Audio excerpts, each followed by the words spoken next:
Hello, and welcome to GB News Originals. I'm Lucy Johnston. Tonight we're exploring whether the modern world's faith in science, data, and reason has quietly turned into something darker, a new form of control. Professor Mattias Desmet, author of The Psychology of Totalitarianism, argues that when societies lose meaning and certainty takes place of doubt, people can fall under what he calls mass formation.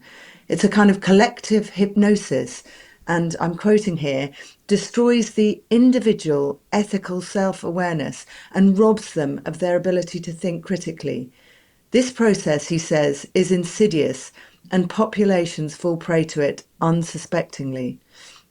Hypnosis has been described as like Nazi Germany and allows people to accept rules and restrictions they would once have resisted.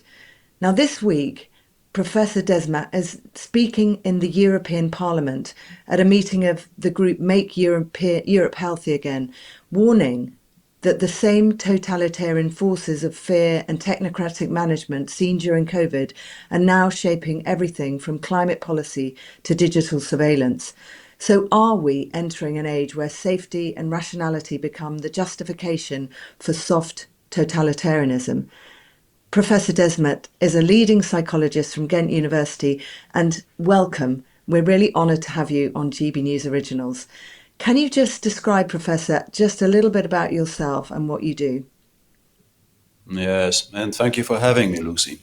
Yes, maybe I will introduce myself by referring to the beginning of my academic career.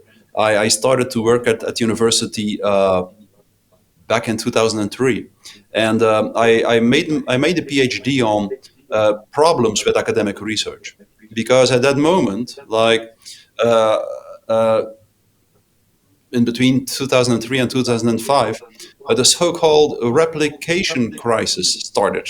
A crisis in the sciences and in the academic world, which revealed ultimately that up to 85% of the published academic papers are false or off. And the most famous paper about this phenomenon was published by Professor John Ioannidis, one of the most successful academic authors worldwide. And the title of the paper was, everyone can read them if they are interested in this phenomenon. The title of that paper was Why Most Published Research Findings Are False. And I like a few years before the publication of that paper, I started my PhD research in Ghent, Belgium, where I actually investigated this phenomenon before it became publicly known, where I investigated this phenomenon in the world of psychology. I investigated methodological problems in psychological research, and at that moment it became clear to me like how problematic and how dramatic the state of academic research was, how dramatic the state was of what people believe to represent science in a society. We all believe that academic papers somewhere are the most reliable source of information, or the most reliable basis for opinion, for decision making in society. But actually, every upon a closer analysis, you can see that it's not a reliable basis at all. And I, when I wrote my PhD, I was so surprised to find that uh, uh, actually, like, very intelligent people, highly intelligent people, like most of the people who work at university are intelligent, and at least they are clever people in the context of the school system. And I was very surprised to find out that, like, uh, it's perfectly possible that an entire community of highly intelligent people buys into certain narratives that of which even a child could see that they are wrong. That's where I started to be interested in that phenomenon. I mean, I've read the work by John Ioannidis and I know him as well, but can you just explain why these research papers, or 85%, is an astonishing amount, are wrong? Can you explain how this can be? People talk about peer review, randomized controlled trials. Why, and they talk about the climate science and 99% of scientists agreeing that we're on, an emergency or we're heading towards disaster. Why are scientific papers, when people assume there's a broad consensus, why are they wrong? How can they be so wrong? Yes, that's a very good question, and actually, it's a difficult question to answer because there are different reasons why many academic papers are wrong. Like the most easy answer is to say that they are fraudulent, that they are fraud, because researchers are paid by the pharmaceutical industry or the food industry or by no matter what industry, they are paid to publish certain results, and they knowingly falsify their results or manipulate their results. That's one answer. It's partially true, but there are so many other factors involved as well. Like, for instance, another very important factor is the fact that the entire academic system is based on academic publications. The more academic publications you have, the higher the possibility that you might get promoted at university. That's a different reason. But then there is a much more fundamental reason, I believe, as well, which is, in my opinion, is actually the most important one. Like, there is also like a very profound epistemological problem in our society. We started to believe during Enlightenment culture that we can measure reality, for instance, that we can measure almost everything. Like, if you want to get a paper published and if you want to be successful in the academic world, you'll have to publish papers in which the phenomena you're interested in are measured. And most phenomena, that was what my PhD was about, most phenomena in this world cannot be measured. And consequently, as soon as you start to believe that you can measure them, you fall prey to a certain illusion. You fall prey to all kinds of measurement problems, and you start to fall prey to all kinds of problems associated with statistical inference. And so that's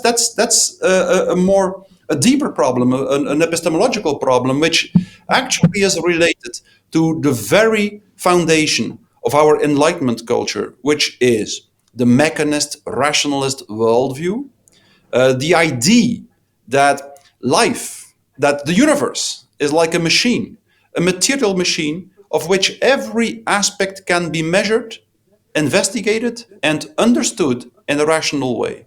And so that's the most fundamental problem, I think. And it's so important to see that in the ultimate analysis, in the final analysis, we have a problem not only with the academic world, we have a problem not only with the fact that academic researchers are not honest or enough. We have a much more fundamental problem. We have a fundamental problem at the level of our worldview, our elementary worldview.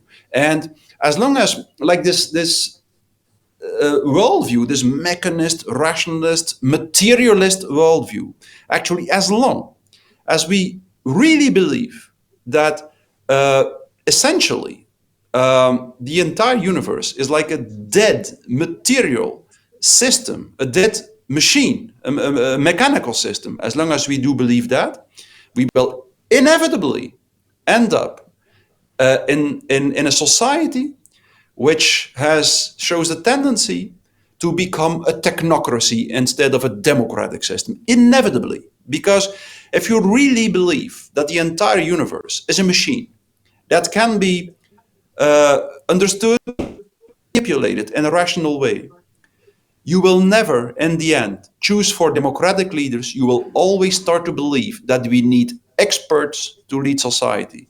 And that's the problem we find ourselves in now. We have a society where we started to believe that not so much democratically elected people should lead us, but technocratic experts who are located at the level of these globalist institutions which try to seize control of the world now. So I think in the final analysis, we have a problem at the level of our worldview, and all the rest is a consequence of that.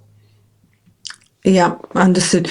But sort of linking this back to mass formation, you're Yeah. describing people who form into this sort of group hypnosis.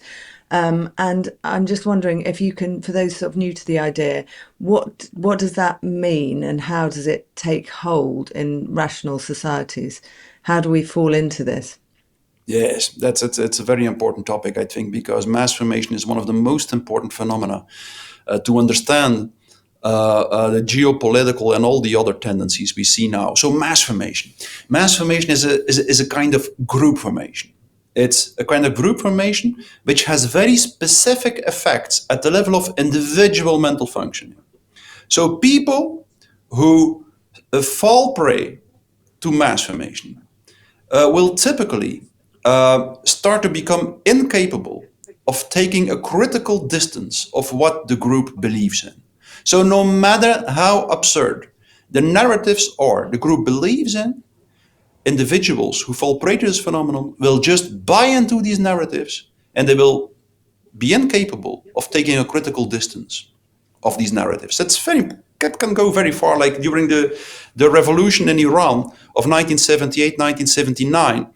Um, uh, people, this revolution was a huge phenomenon of mass formation, and people started to believe that the portrait of the Ayatollah was printed on the surface of the moon. And even the highly educated people, when there was a full moon in the sky, were pointing to the moon, showing each other where exactly they could see the portrait of the Ayatollah. That's one example. We see something similar now, and the only reason why we don't notice it is because this mass formation, because society is in the grip of a new mass formation. Like in the context of climate change, I do believe we have to reconsider our relationship to nature. I really believe that. We have a problem. We do not have enough respect for nature, I believe. But the climate narrative, to a large extent, is a kind of propaganda. And it makes people believe in the most bizarre, the most absurd narratives you can imagine. Like people start to believe that for certain reasons we are using so much water that we could make the earth tilt. So it's something very strange. Like if you read these articles, you cannot believe that intelligent people can buy into these narratives, but they do. And so there are so many other examples, like during the Corona crisis as well. There were so many radically absurd narratives people started to buy into, blindly, following them blindly, being completely incapable of taking a critical distance. So that's the first consequence of mass formation. Just pick you up on that. So during COVID, we saw people accept, or nations accept, extreme restrictions on daily life, and there was curfews and business closures, mandatory injections. I mean, you're saying that's a clear modern example of mass formation at work.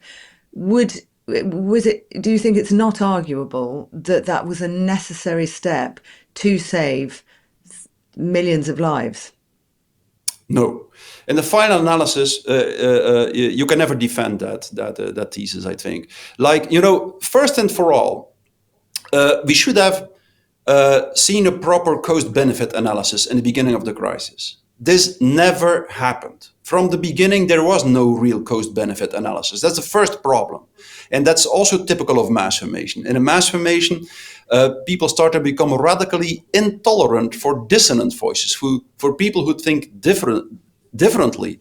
And that's why there is no proper exchange anymore between people pro and contra a certain topic or phenomenon. So that was the first thing that lacked during the Corona crisis. There was no proper debate and there was no proper cost-benefit analysis.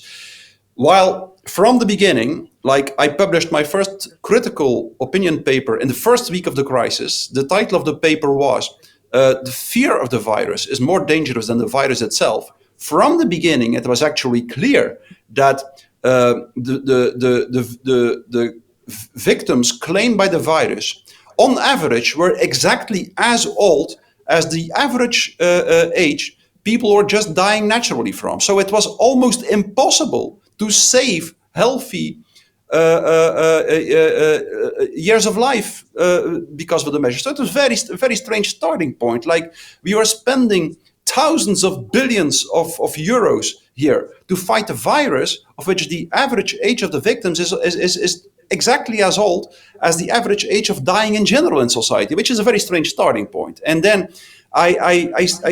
from the first week onwards, I started to study the mortality rates of the virus. And to me, I'm a clinical psychologist by training. I'm a professor in clinical psychology, but I also have a PhD in statistics and a master degree in statistics. And I started to analyze the mortality rates and mortality figures, and I immediately could see that the statistics used to calculate the mortality rates were dramatically wrong. They overestimated the mortality rate of the virus by a factor 10. I published this in the first week of the crisis, and at that moment, we could not be absolutely sure yet about the mortality rates, but it was already very clear for those who wanted to see it that the real mortality rates were lower. And then, 3 months later, in May 2020, even the people who constructed the initial statistics and the initial mathematical models, even these people admitted in a hearing before the British House of Commons, even these people admitted, you can still find it on the internet, even these people admitted the initial mortality rates were much, much, much too high. We overrated the mortality rates of the virus.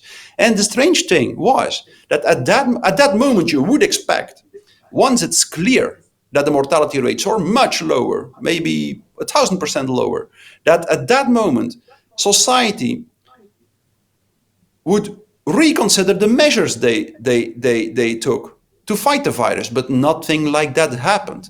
While the statistics turned out to be radically wrong, the narrative just continued and society just continued to do exactly the same as before.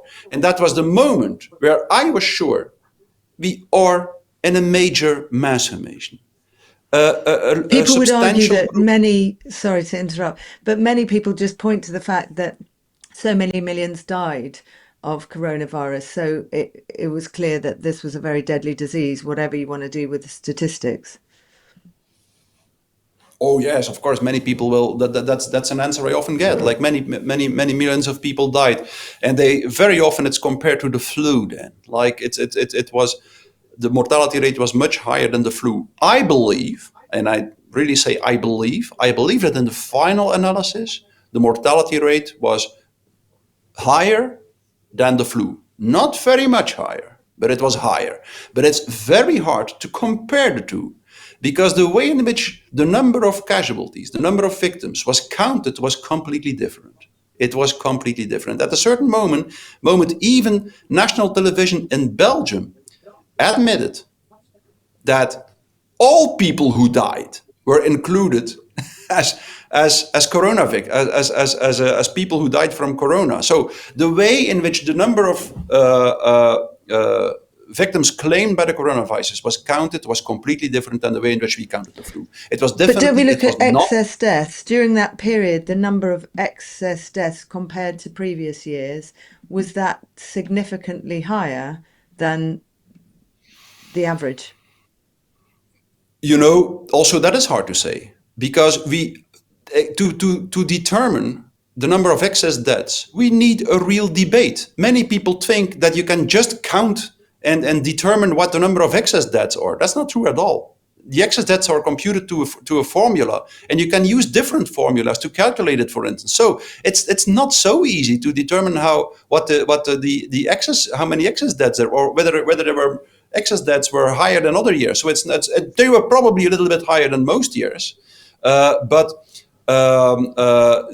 we need a real. So that the most fundamental problem is always and has always been that in society, in a certain strange way, we didn't have an open debate anymore. That's the first thing we should have, a real open debate. Now we should have an evaluation of what happened then. And the people who represent the mainstream narrative refuse each real debate. They refuse it. And I think they have a very good reason to refuse it, because there are so many signs, so many observations now that show that mainstream policy, in my opinion, was a complete disaster. during the Corona crisis. That's my opinion. And what we what we really need is like a conversation and a debate about what really happened there. In my opinion, I'm quite confident a real evaluation of a real cost-benefit analysis of what happened there would show that it was a disaster. And excess debts were maybe a little bit higher, but they never, in my opinion, can justify that we took these measures, which claimed such a huge cost at the psychological level, at the biological level, at the economical level, at each level. So that's my 2 cent worth opinion, as they say in America, and it's, in my opinion, like the fact that there is no space anymore for a real debate is just a consequence of this mass formation. Because that's Yeah. exactly what mass formation does. People buy into a narrative and they suddenly start to become radically incapable. They suddenly start to become radically intolerant for dissonant voices to the extent that they don't want to debate anymore. So that's Yeah. what I try to explain, for instance, in my book. What is this phenomenon of mass formation? What is the mechanics of this phenomenon of mass formation, which explains that people start to believe so fanatically in a narrative that they don't want to listen anymore to anyone who thinks differently? You say it begins with loneliness and anxiety and loss of meaning. And so, why do you think those emotional conditions make people so eager for this kind of certainty and authority and belief? Yes, yes, that's that's a very good question. So I think that indeed it starts with loneliness, you could say. Like throughout the last few centuries, more and more people started to feel lonely. It's a very strange phenomenon. It was described for the first time by the German philosopher Hegel in the beginning of the 19th century, who coined the term atomization for that phenomenon. He said, like, it is as if society is falling apart. It was already, you could see it that already in the beginning of the 19th century, and you can see it much, much more now. Like in a Gallup World Poll, in 2017, in between 40 and 60% of the population worldwide reported to feel lonely, so lonely that they didn't have one meaningful relationship out there in the world. And so there's this loneliness. Like in the US Surgeon General reported that there was an epidemic of loneliness. In the UK, Theresa May appointed a minister of loneliness. So the phenomenon was everywhere. But very importantly, um, uh, it was in the first place the highly industrialized countries, countries where a lot of technology was used, where loneliness peaked. Like there is a huge correlation between the level of industrialization of a country and the level of loneliness. So that the deterioration of the social fabric and the phenomenon of loneliness is very, very fundamental. In my book, I go into it and I explain why this loneliness started in the 20th century. But it's at the psychological level, it's probably one of the most fundamental problems we are facing. Then, once people feel lonely, they will typically start to struggle with lack of meaning making. Because as a human being, we spontaneously have a feeling that our life makes sense, that we spontaneously have a sense of purpose in life. Every time we see that our existence has an effect on the other, like every time we see that someone reacts to our existence, we have the feeling, a spontaneous feeling that our life makes sense. And when people feel lonely, this disappears. And their spontaneous feeling of purpose and meaning in life starts to disappear. So that's a second problem. Like many people struggle with a radical lack of purpose and meaning in life. You can see that, for instance, at the level of the jobs.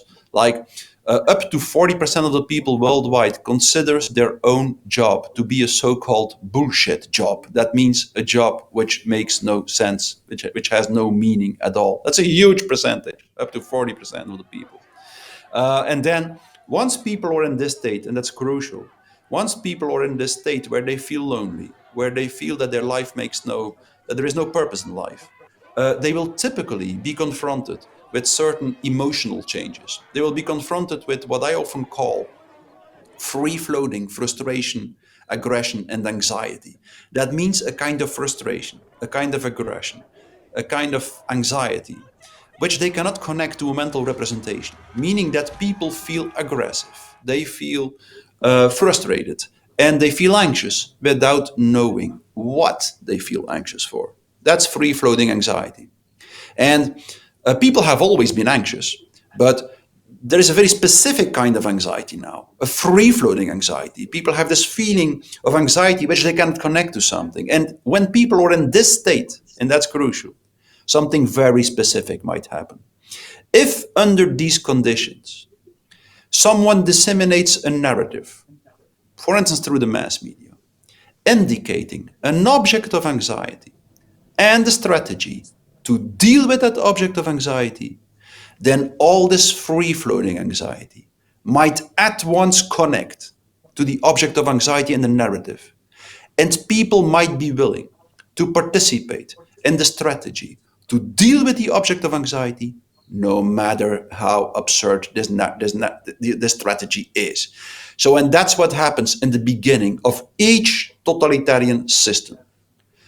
People are in a state with a lot of free floating anxiety, and then suddenly someone circulates a narrative indicating an object of anxiety: the Jews, the aristocracy, the capitalists, the coronavirus, the immigrants, doesn't matter. We're living in a time of what feels like pretty significant social change, and it makes us question things that we've even taken for granted for decades. And one of those at the moment that people are wondering about is actually money. Is the money in your bank account safe? Should you be investing elsewhere? Are we looking at a potential global crash? What will it mean for your savings? Is there a way that you could be using your money that might be outside of government control even? Well, TallyMoney is potentially one solution. So I'm delighted to say that I'm joined today by the CEO and founder of TallyMoney, Cameron Parry. What is TallyMoney? Well, at TallyMoney, you basically get gold you can spend. So we give people an individual account in their name, everyday account. They get a sort code, an account number. They use that account just like they would pounds from their bank, but it's milligrams of gold that we brand as Tally. Okay. Why would you do that, though? What is the benefit to the customer instead of just having a normal pound sterling account? Gold's performance against the pound is above 11% per annum over the last 25 years on average. But we still need money in our daily lives, and we have savings. We know that it's good common sense and prudent to save up for things, not just live in credit. You know, whether it's a holiday or a rainy day, your retirement planning, you need to have money in your life, basically, that you can rely on, that's dependable, that nobody meddles with, that nobody can weaponize against you, which is another element of government control when it's the government currency, which we could talk about another time. And it should be pretty simple and straightforward, and that's what we deliver at Tally. And really, we just want people to feel safe and happy with their money. There was a time when the bigger your bank balance, the more confident you felt. Now it's like, I need to do something with it. I can't leave it there. In Tally, you can. Okay, brilliant. Cameron Parry from TallyMoney, thank you so much. Thank you, Bev.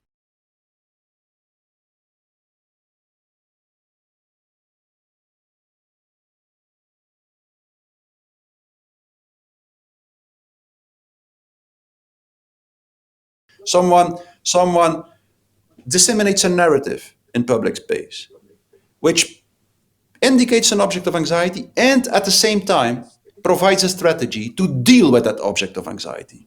Under these conditions, all this free-floating anxiety might connect to the object of anxiety and people might participate in a strategy. For instance, concentration camps or lockdowns, no matter what, to fight the virus. So that has one, at the psychological level, it has two very important advantages. Like, first, people have the feeling that they can control their anxiety and that they can, by participating in the strategy to deal with the object of anxiety, and they have the feeling that they can take out their frustration and aggression and project it on a scapegoat. So that's the first psychological advantage. People have the feeling that they can control and regulate their negative affects and emotions again. And then the second advantage kicks in, which is even more important. Because so many people participate in the strategy to deal with the object of anxiety, people have the feeling that they fight a heroic collective battle with the object of anxiety. And they do not feel lonely anymore. And that explains the strange enthusiasm that we could observe, for instance, during the corona crisis. Nurses, doctors, people in the street were clapping their hands, dancing, which is strange, of course, because officially we were in this highly dangerous situation where we would all die of a virus if we didn't watch out. And people showed this strange enthusiasm. That's so typical for a mass formation. It's because people have the feeling we fight this collective heroic battle with this enemy. We are connected again. We are not lonely anymore.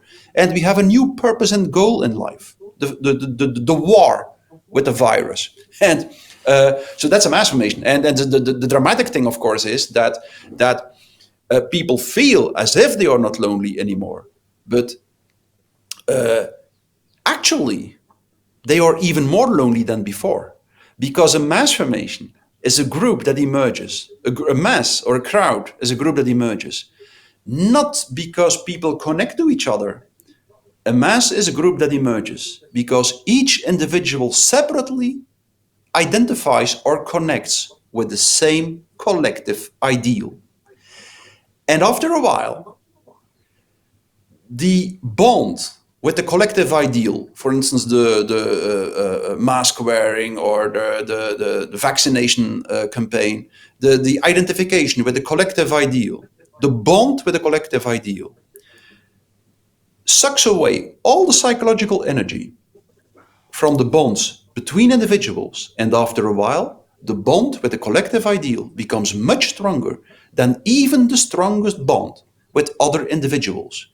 Meaning that after a while, even the strongest bonds between individuals, like the bond between a mother and her child, becomes weaker than the bond with the collective. We can see that in every major mass formation. You can find a conversation on the internet of me with Shoreh Eshtari, a woman of Iran, who was in Iran in 1978, 1979, when the revolution happened in Iran and when the mass formation happened.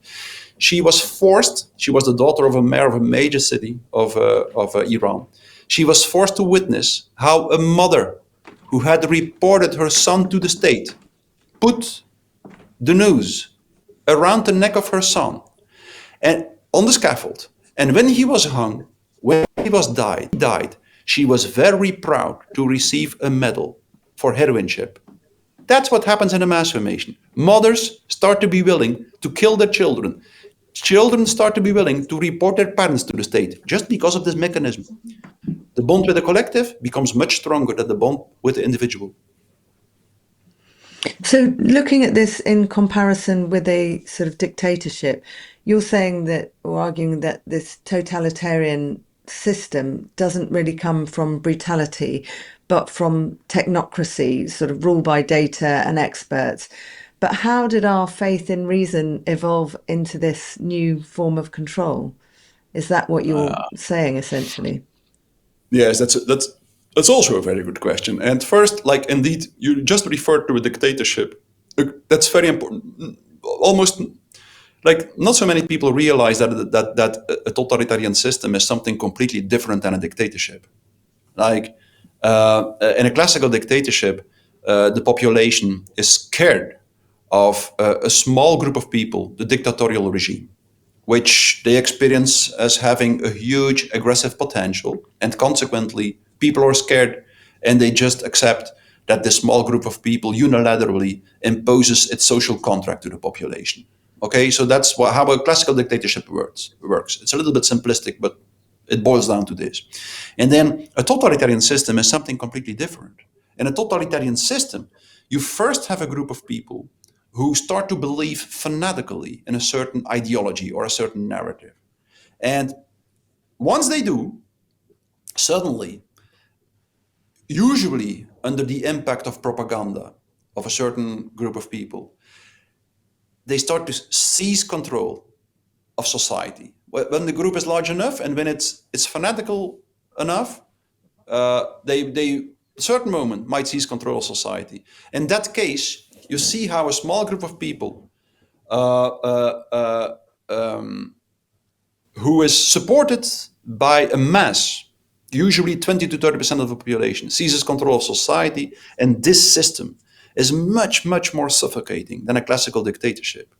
Because a totalitarian system has a huge secret police, as Hannah Arendt calls it, namely this part of the population which so fanatically believes in the ideology of the system that it is willing to report everyone to the state who doesn't follow the narrative strictly enough. So that's a difference between a classical dictatorship and a totalitarian system. And I could give like at least 10 examples to show that these two systems are completely different. Historically speaking, as well, you can see that they are completely different. Like before the 20th century, there were no totalitarian systems. There were only classical dictatorships. So a totalitarian system is much, much worse, has a much more suffocating impact, does not only control public space and political space, but also private space. That's what a totalitarian system does. And then, as to the second part of your question, like how is it possible that a society which actually started from the ideal or a belief in rational thinking, that it lapses into radical irrationality? That's a very good question. And that's a very difficult question. We can see that time and time again, that as soon as people start to believe that they can grasp the essence of life with rational thinking in a very strange way, in the end, they lapse into radical irrationality. So, if we look at science, then we can see something very typical. The major seminal scientists all started to analyze life, certain phenomena, in a rational way. They wanted to understand in a rational way. So they investigated reality in a rational way, wanted to understand the reality in a rational way. But at the end of the journey, they all concluded that the essence of the phenomena they were studying can never be understood in a rational way. That's so typical, like Niels Bohr, Werner Heisenberg, Einstein, Edward Lorenz, Mandelbrot, René Thom. They all investigated certain phenomena, physical phenomena, for instance, and they all concluded that the essence cannot be understood in a rational way, literally. Like René Thom, for instance, with complex dynamical systems theory, actually showed that all complex dynamical phenomena in nature, which is almost every phenomenon in nature, in the end behaves literally as an irrational number in mathematics. The essence of life can never be understood in a rational way. It's always irrational in nature. And hence, that's why Niels Bohr, the Nobel Prize winning physicist Niels Bohr, said, when it comes to atoms, he said, you can only use language as poetry. Poetry is much more efficient to grasp something about the essence of life than rationality. And if you stick to rationality, if you try to force life in rational categories, you inevitably fall prey to a discourse which doesn't resonate with reality anymore, and which consequently becomes radically irrational. That's one way to understand it. There are several other ways as well. Like one of the major problems of our society is that science, which started as a discourse of a minority which went against a mainstream dominant discourse, which was the religious discourse in the 17th century. Science started as a minority, started as a kind of truth-telling that went against a mainstream thinking. But after a while, science became the dominant discourse itself. And most ideologies, which start as a way of truth-telling, but which become dominant, lapse into exactly the opposite of what they once were. They get perverted. Every discourse that gets dominant usually gets perverted. It becomes a means towards power, to make career, to earn money, and so on and so on. So that's another reason why you can understand that this ideal of rationality we have here lapsed into exactly the opposite of what it once was. So we've talked in real terms, and the theories it's really, really fascinating. But where we are today, to talk about, say, for example, climate change policies, they're increasingly framed as unquestionable truths. And in Britain, we've got low traffic zones, we've got flight restrictions, we've got boiler bans or moving towards those. Are these examples of sort of this technocratic control disguised as moral virtue? I mean, looking at the world today, where do you see us slipping into this kind of mass formation?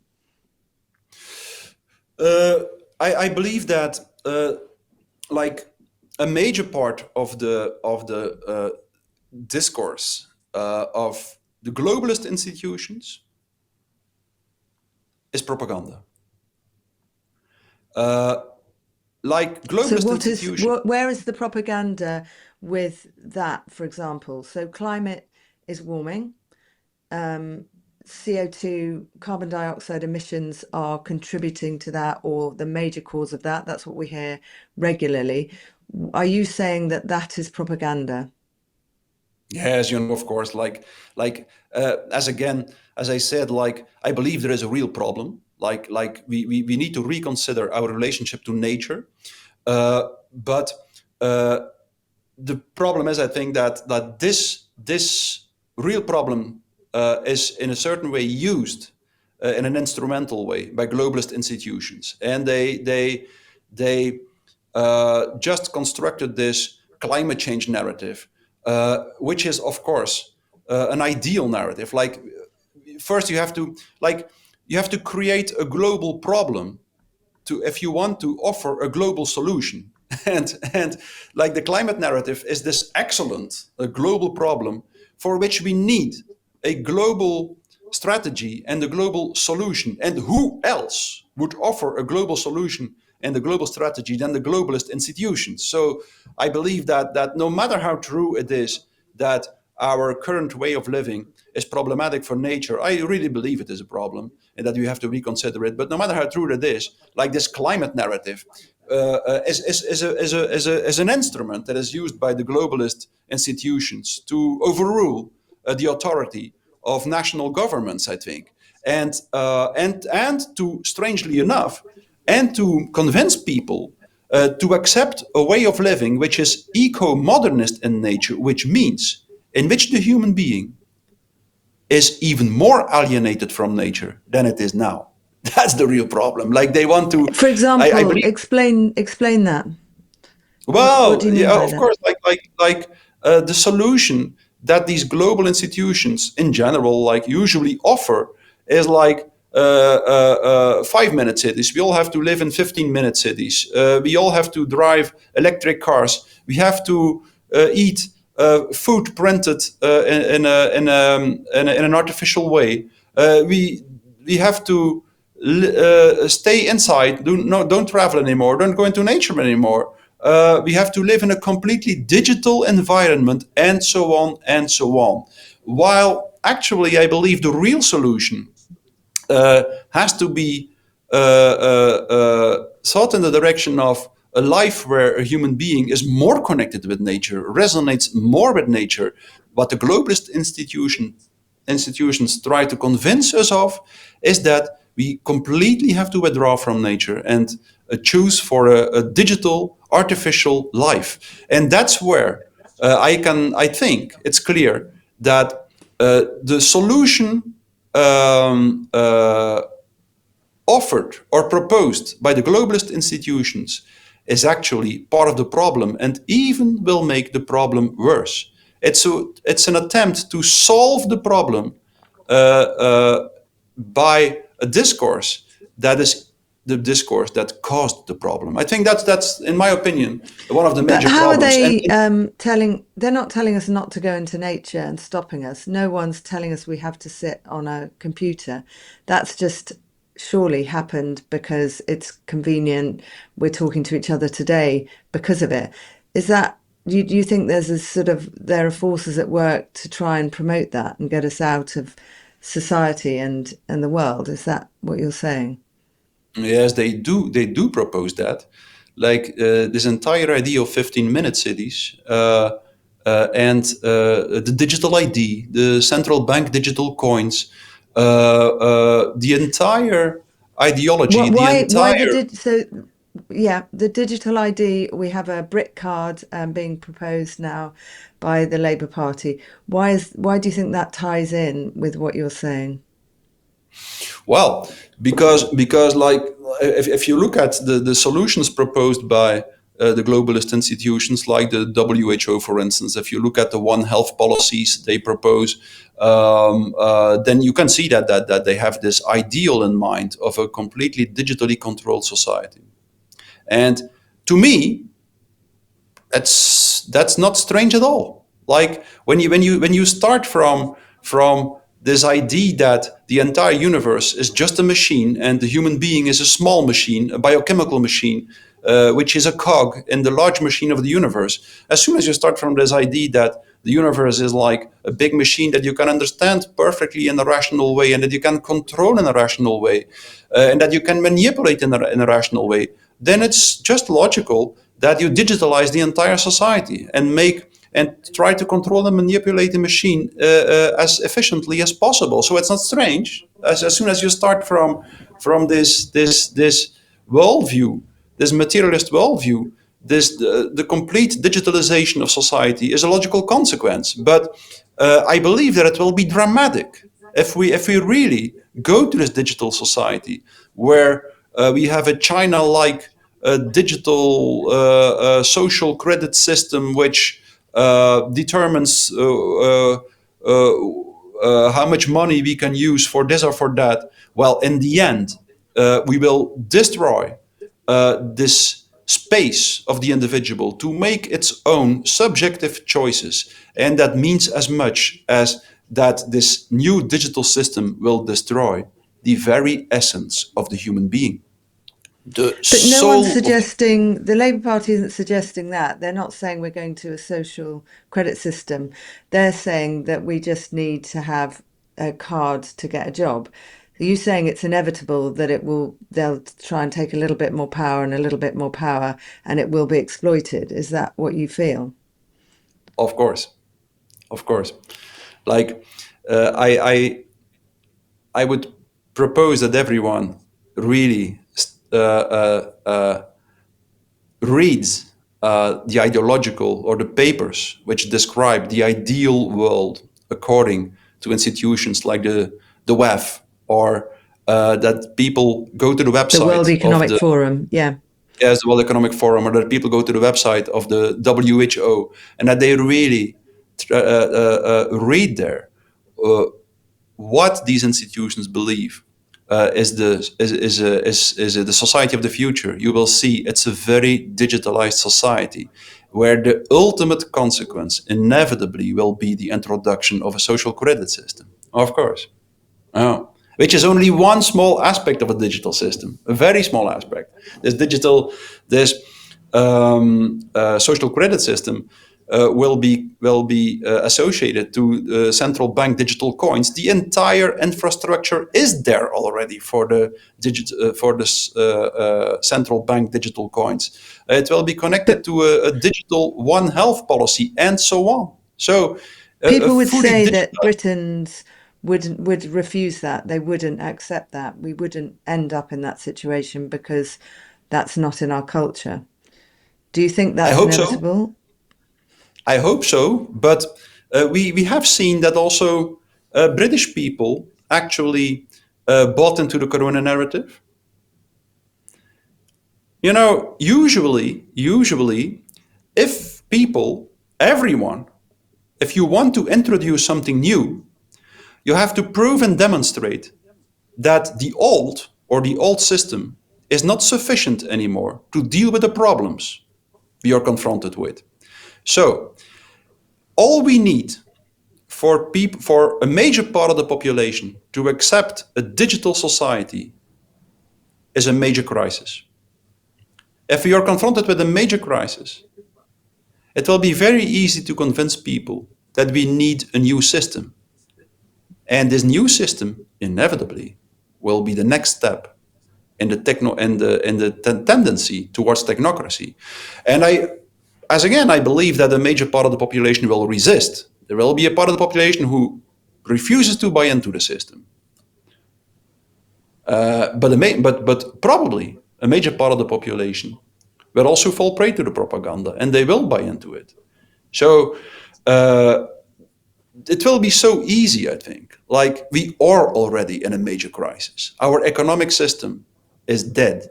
It's like definitely after the corona crisis. You know, it's damaged beyond repair.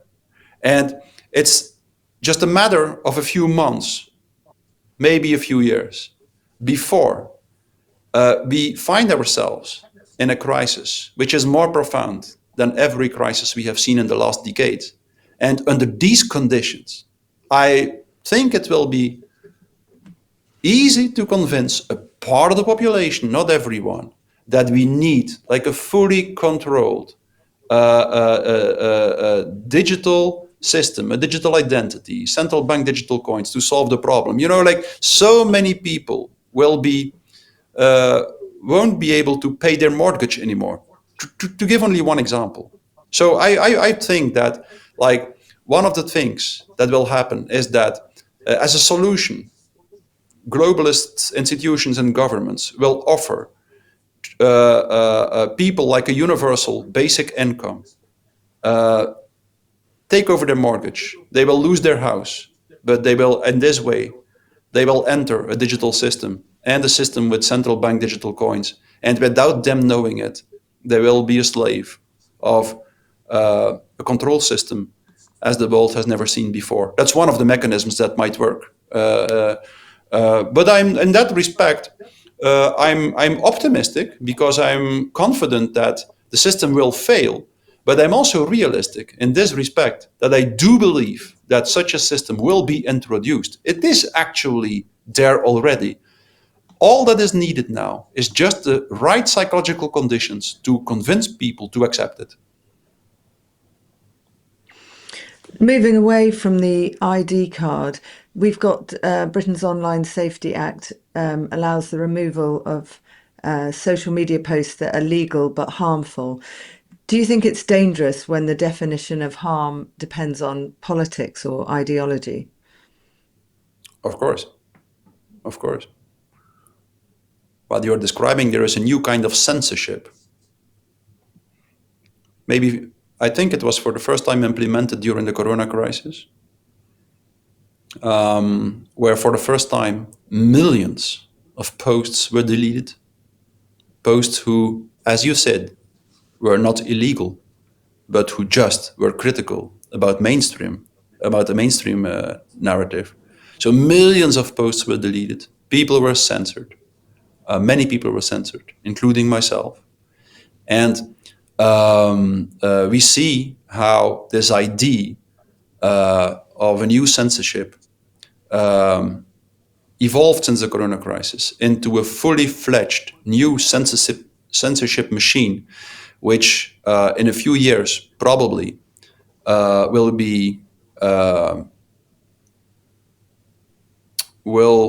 implemented from an AI platform. So they are building artificial intelligence, AI platforms. Like Bill Gates is one of the people who announced that he is building an AI platform which will screen the entire public space and make sure that people spread no disinformation and fake news.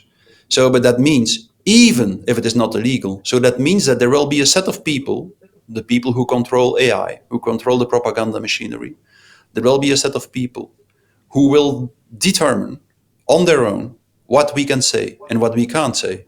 At least that's what they will try to do. We have a law. A law has a function. A law has the function to determine what's legal and illegal. And now suddenly, people will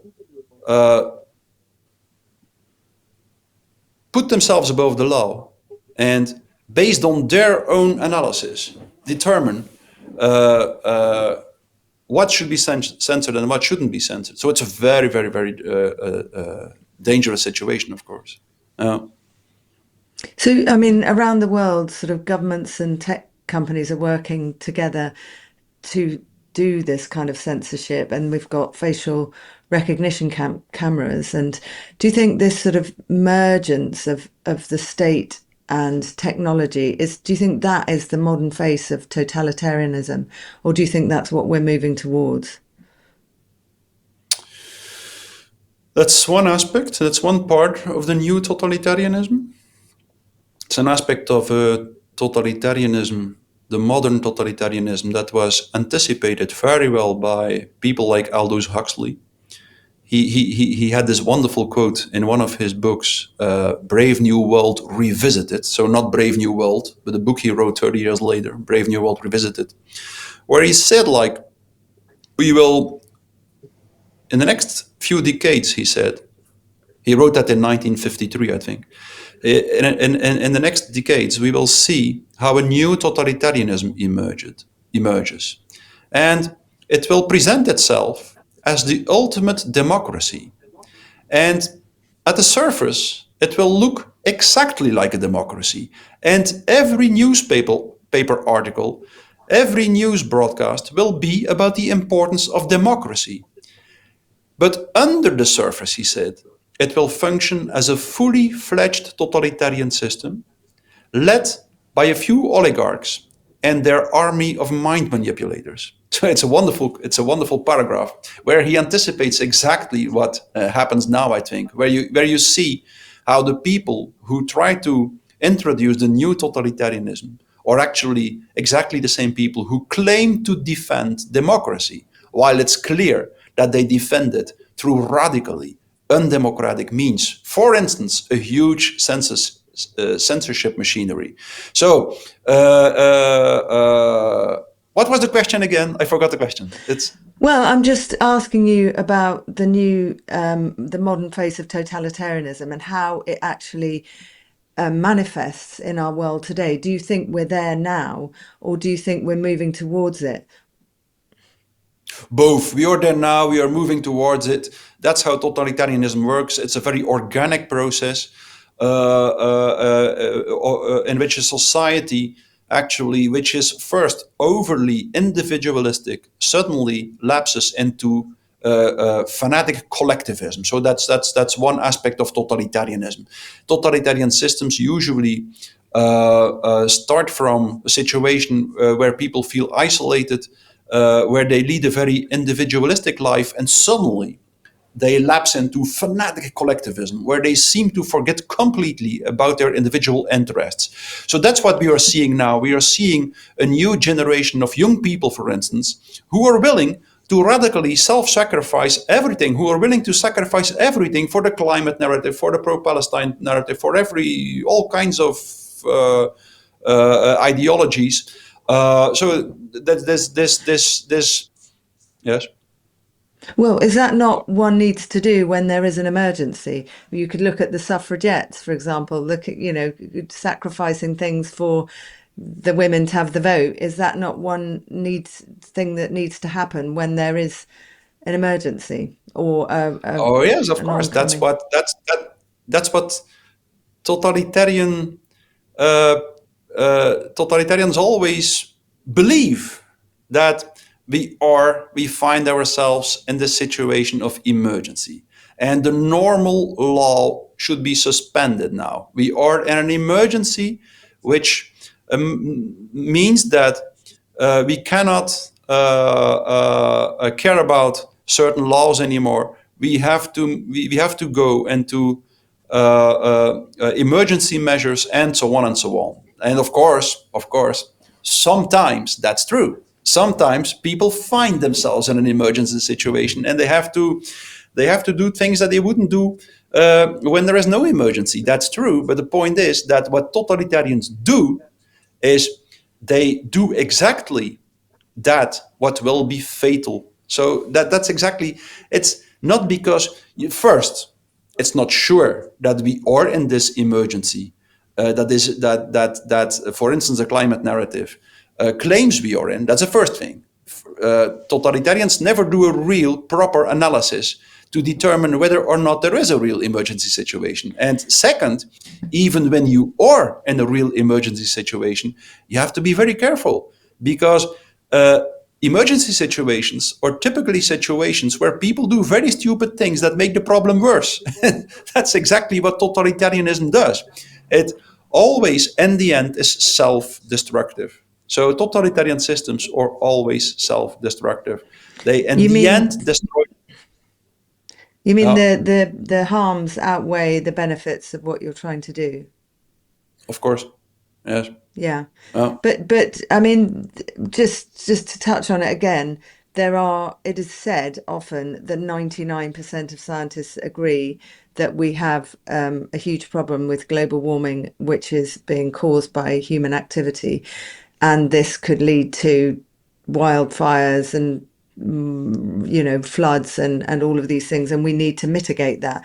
Are you saying that either that's not the case, or that our measures that we're using to try and reduce the impact of the human emissions is not effective? It's actually a form of control. Yeah, I'm not an expert in climate change and in the statistics and the research about climate change, but what I do know is that this entire climate narrative looks suspiciously a lot like propaganda. That's something I do know. And the argument that 99% of the scientists believe in the climate narrative and say it's true is not an argument at all. It's what the Romans called the argumentum ad populum, which is a fake argument. It's not because many people believe in something that it is true. Absolutely not. very often, this small minority who goes against the consensus are the ones who speak the truth. So you can look at it from different perspectives. You can say like, okay, most people think the climate narrative is true, and they identify with the climate narrative. So the climate narrative must be true, or there is a good chance that it is true. But you can also look at it from a different angle, from a different perspective. It's always the people who have the courage to go against the different illusions that control society are always a minority. So the people who represent the sincere voice, the people who speak the truth in a certain situation, are always a minority. The ancient Greeks knew that very well already. Societies show this tendency to fall prey to illusions because of all kinds of frustration, aggression, anxiety, and so on. These typical affects and emotions have typically as a consequence that they make people fall prey to an illusion. And this illusion always becomes the consensus. And then, in this situation, there are always a few people who are an absolute minority who feel that there is something wrong with this mainstream narrative and who find the courage to speak out against it. So that's a different lens through which you can look at what happens now. There are two options. Or you say, like, okay, most scientists say that the climate narrative is true, so the majority will be right. There are much more people who say it is true compared to the few who say it's not true. Or you can look at it from a different lens. Throughout history, time and time again, truth was articulated by an absolute minority who find the courage to go against the majority. So the choice is up to everyone. Everyone can choose. Everyone can make the choice him or herself. It's like pick one of the two. Or you believe that the majority is always right, or you believe that the majority shows this tendency to fall prey to illusions. It's the one or the other. Yeah. Yeah, very interesting. So just sort of rounding up, really, we're in the UK, some universities and corporations are introducing misinformation training and truth scoring systems. Do you think that these help promote critical thinking, or do you think they're sort of creating self-censoring echo chambers? Yes, I give these workshops in sincere speech. In Belgium and Holland, hundreds of people follow them. I don't know how many, but many people follow it. The first thing I tell them, like, you never speak the truth when you believe that your opinion is the one and only one that is true. That's the first thing. And like when this training to determine or to fight disinformation starts from the idea that we know what the truth is and that we know what the real information is, and we can just determine what disinformation and fake news is. When that's the starting point, I can guarantee you it's part of the problem and definitely not of the solution. So to me, such an initiative seems very naive and seems very much an initiative of people who believe that they know what the truth is and that they can impose their truth to other people. And so that's not the solution to the problem our society finds itself in now. That's the problem. Yes. Well, we also have AI being used to filter news and write policies and even make medical decisions. Do you think we're outsourcing some of our moral judgment to machines? Is that another danger, do you think, we're stepping into? Oh, yes, it is. It's a huge danger. Yes, of course, AI in a certain way, this kind of intelligence represented by AI is very powerful, definitely, and it can be used to answer certain questions. I use it from time to time. I use it myself, but AI has nothing to do with truth. AI has to do with a kind of mechanical, rational knowledge, but nothing. It has nothing to do with truth. And these AI machines, when they will be used to determine what's information, disinformation, news, or fake news, these AI machines, of course, will do so on the basis of criteria that are imposed by the people who train the AI system. So AI, I believe, in the end, will not so much help us to determine what's real and what's fake, what's true and what's not true. It will absolutely make the border, the line between what's fake and what's real.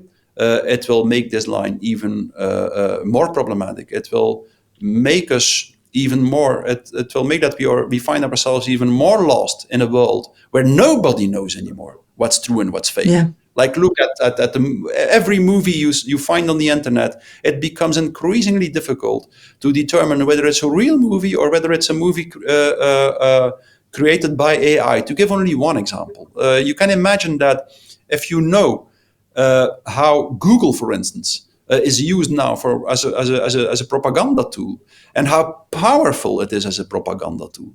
It has a huge impact, for instance, on the American elections. It has a huge impact on the commercial and the economic level. If you know how powerful Google is at this moment as a propaganda tool, then you can imagine already a little bit how powerful AI will be once it's really implemented. It is already now, but once it's really implemented to manipulate public space. Google would argue, of course, that anyone can put anything on there and it's not propaganda tool. It's based on algorithms and no one's trying to bias it. Why do you say it's a propaganda tool? You can, for instance, try to find some videos of Robert Epstein, his work. Professor Epstein, he's a psychology professor who investigated Google for, I don't know, maybe 20 years or something. There's a lot of interesting interviews and podcasts about it.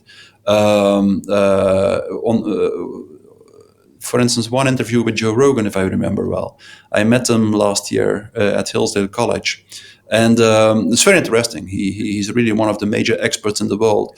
It's clear, I think, that Google is used to manipulate public opinion. And of course, in a certain way, maybe Google has no other option than manipulating public opinion. I mean, it has to make certain choices, like when people search for certain terms, which terms will be shown first and which will be shown later, and so on and so on. They have to make a choice, and every choice manipulates public opinion to a certain extent. But the most problematic, I think, about Google is that it is on the one hand a private company, but it's also to a large extent controlled by the State Department of America, DARPA, for instance, which tries to determine to a certain extent, I don't know exactly how far this goes, but to a certain extent, what algorithms are used to rank search results and so on. So there is like it's Google is like somewhere in between the political world and the government and private space, which makes it which gives it a very problematic statute, I think. And there are so many things that show how that demonstrate how Google is used to manipulate public opinion, to manipulate elections. It has been brought to court several times, and for these reasons. So it's definitely used as a tool to manipulate public opinion. And it's a very powerful tool, extremely powerful. And as I said, AI will be even much more powerful in the end. And we have now some governments that are wanting to criminalise hate speech online. And do you think this sort of protecting feelings could be another gateway to policing thoughts? Mm-hmm. Yes, it is already, I think. It is already. It's already doing it. Even worse, I think. If I'm not mistaken, in Great Britain, things do not even have to classify as hate speech. Even when they are just considered to be dangerous, while they are, legally speaking, not hate speech, they can already be sanctioned. So that's even much more problematic. Yeah. I really believe it's We've definitely had, what. Yeah, the people jailed. So just to sort of finish up, you've argued that freedom begins when people speak the truth quietly. You've said that while 30% of people go along with the narrative, there are many people may not go along with the narrative, but they just don't speak out, and that's the problem. If you don't speak out, then you will fall into totalitarianism or mass formation. So in a world of this sort of algorithms and all this outrage, how can we try and stay with what is true?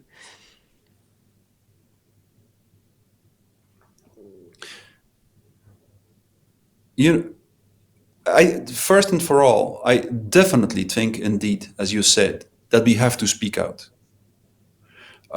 That's exactly one of the major differences between a classical dictatorship and a totalitarian system. In a classical dictatorship, it can make sense to go underground and to stop speaking out in public space. In a totalitarian system, when the resistance stops to speak out in public space, the totalitarian system becomes radically destructive, and it unleashes its full aggressive potential. Happened in 1930 in the Soviet Union, 1935 in Nazi Germany. So it's fatal in a totalitarian system. When confronted with emerging totalitarianism, we have to speak out, because a totalitarian system is, in the first place, a psychological process where people fall prey to a kind of mass hypnosis, which is induced by the leaders of the masses and their propaganda.